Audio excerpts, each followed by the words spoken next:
Hey guys, welcome back to my new vlog. તો જય દ્વારકાધીશ દેશમાં ખોડિયાર કેમ છો બધા મજામાં સ્વાગત છે તમારા બધાનો આજના આપણા નવા બ્લોગમાં. તો મિત્રો અત્યારે તમારો ભાઈ જાય છે ફાઇનલી વાડીએ. રાતના વાગી ગયા છે 8 બરોબર. ચાલો કન્ટિન્યુ બ્લોગમાં બેના રહેજો આગળ. વાડીએ કિશનભાઈ થઈ ગયા છે ભૂખા. આપણે લઈ લીધી એક ક્રંચેક્સ અને એક ફરાળી છે. પવન બહુ છે, ઉડી જવાની સંભાવના છે, એટલે કેમેરો આમ ક્યારેક દબાવવો પડે બરોબર. અને અત્યારે હું જાઉં છું જૂના રસ્તેથી જૂની વાડીએથી વાડીએ જાઉં છું બરોબર. તો તમે જોઈ શકો છો મિત્ર, આપણા બે ટાંટા બેઠા છે. આ છે મુંજડો અને આ છે આપણા ભાઈ ધોળિયા. બે અત્યારે આરામની પોઝિશનમાં છે. અને તમે જોઈ શકો છો વસેરી આપણને આવડું દે છે.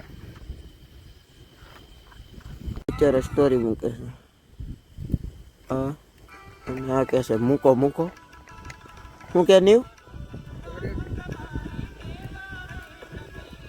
અને પણ ડિસ્કવર હું તાર ફોન ઉપર હું તો એક નંબર ગીત લાગે. આ ફોન નથી લેવાનો, આપણે 3 કેમેરા વાળો લેવાનો ડાયરેક્ટ. ઓની 3 કેમેરા વાળો. તો મિત્રો અત્યારે જાઉં છું હું ઘરે બરોબર. રાતના વાગી ગયા 11 અને આજે મેટ્રોનું કામ ચાલુ છે બરોબર. જય દાદા બીપડિયા. અત્યારે ઘરે જાઉં છું. નાઇટનો વ્યૂ જોવો ખાલી. તો મિત્રો આજના વ્લોગમાં આટલું જ. વિડીયો જોવાની મજા આવી હોય તો ચેનલને લાઈક શેર એન્ડ સબસ્ક્રાઈબ કરી દેજો. મળી આવતીકાલના નવા વ્લોગ નવા વિડીયો સાથે. ત્યાં સુધી બધાને જય દ્વારકાધીશ, જય માં ખોડિયાર. ચાલો.